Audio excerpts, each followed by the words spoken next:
Muy buenas gente, aquí estamos otra vez de nuevo en Sin Más, un fin de semana más, domingo exactamente. Pues nada, hoy vamos a hacer una video reacción sobre tal Jeffreydahmer o DAMHER o algo así. Vamos a ver qué tal, fue una entrevista que le hicieron y a ver qué nos cuenta el colega. A todo esto, darle un like y seguirme, gracias. Dentro vídeo.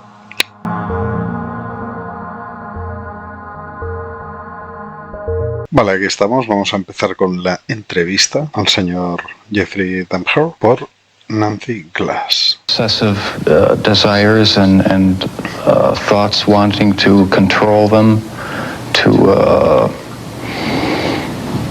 I don't know how to put it, possess them permanently. And that's why you killed them. Right. Not because I was angry with them, not because I hated them, but because I wanted to keep them with me. And as my obsession grew, I was saving body parts such as skulls and skeletons. It's a process. It doesn't happen overnight. When you depersonalize another person and view them as just an object for pleasure instead of a living, breathing human being, it seems to make it easier to do things you shouldn't do. You do sound, though, like the kind of person who could have said to himself, "This is wrong, I must stop."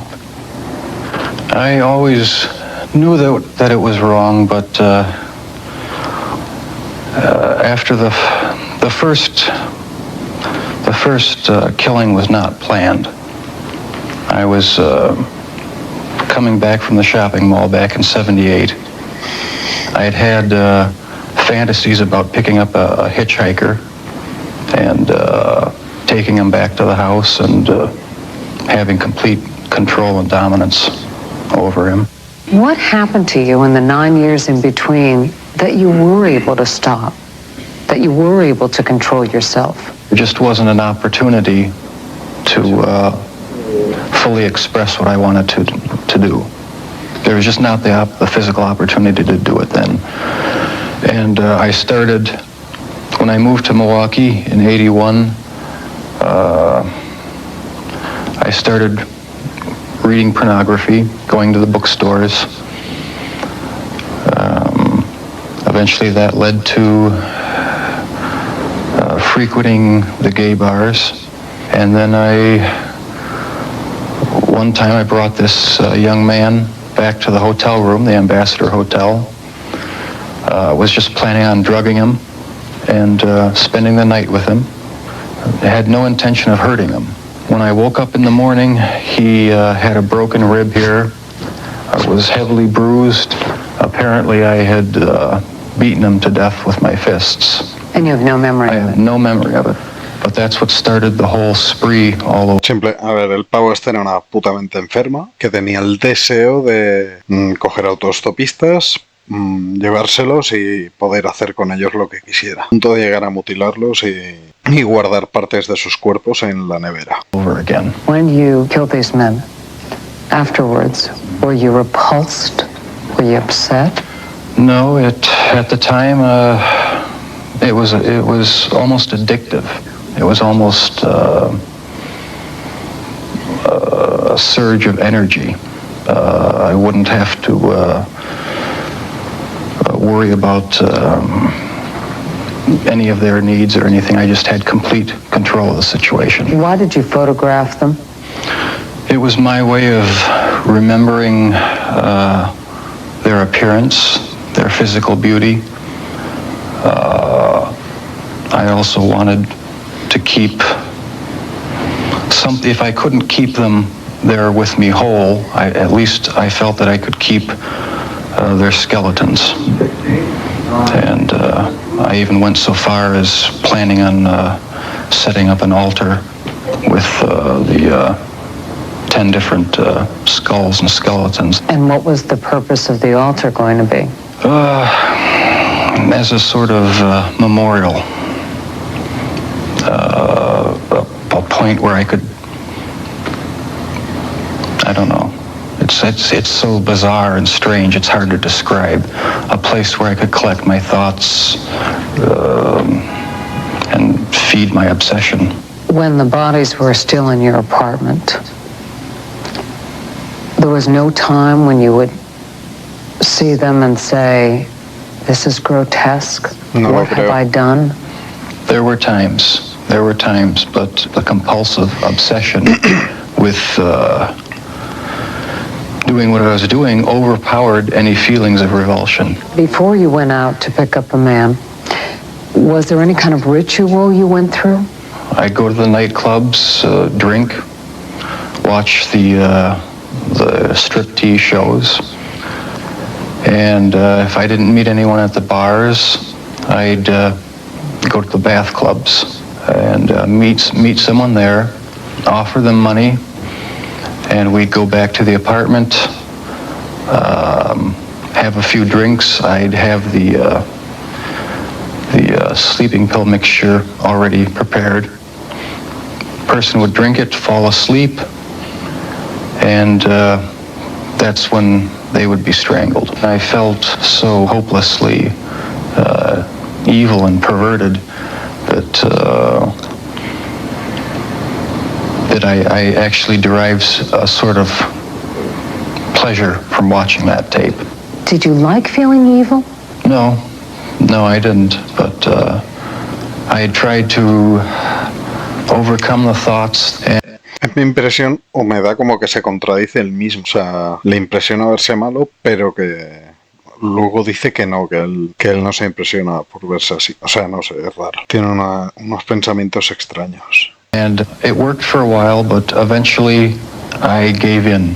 Do you still feel those same urges? Do you still feel that compulsion, that obsession? I wish I could say that it just left completely, but no, there are times when I still do have the old compulsions. I started having these obsessive thoughts when I was about 15 and 16, and they got worse and worse. What were your fantasies about? They were sexual fantasies of control, power, complete dominance. They became reality. Was there pleasure in that fantasy? There was excitement, fear, pleasure, all mixed together. I was branching out. That's when the cannibalism started, eating of the heart and the arm muscle. It was a way of making me feel that they were a part of me. At first it was... Se comió el corazón de la víctima. Ahí ya es como que da un paso más. Dice que la hacen sentir como que era parte de él. En fin, algo así como los rituales de canibalismo y tal, pues no sé si es que lo vería también en la tele o lo que sea. Just curiosity, and then it became compulsive.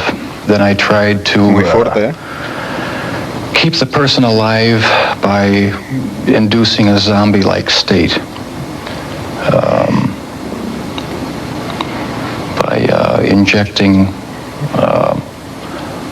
first dilute acid solution into their brain or hot water, and it never did completely work. Could someone like you be stopped? Could you be helped? No, I was dead set on going with this compulsion. It was the only thing that gave me any satisfaction. I kept the mummified head and skull of one of the victims in a carrying case in my locker at work. Were you almost flaunting it?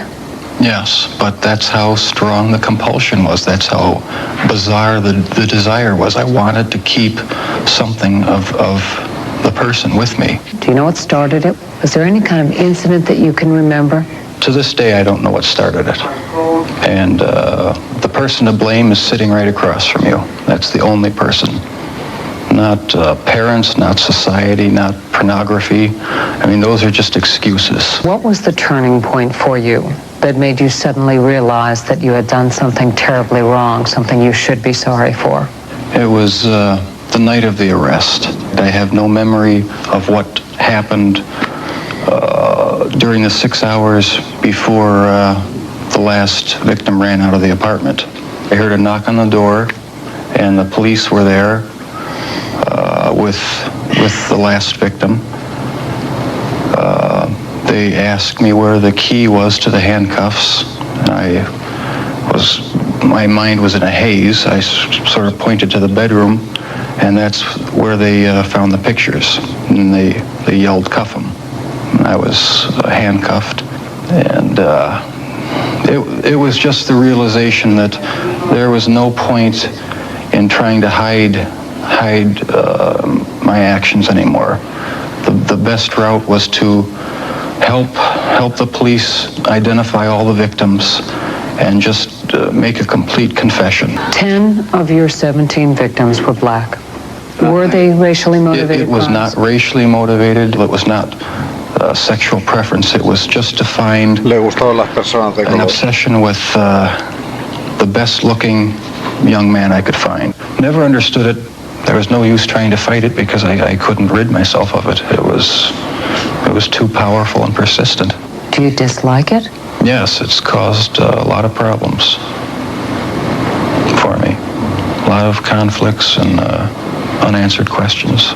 The conflicts remain with him, and so do his compulsions. But in prison, he finally cannot act on his savage desires.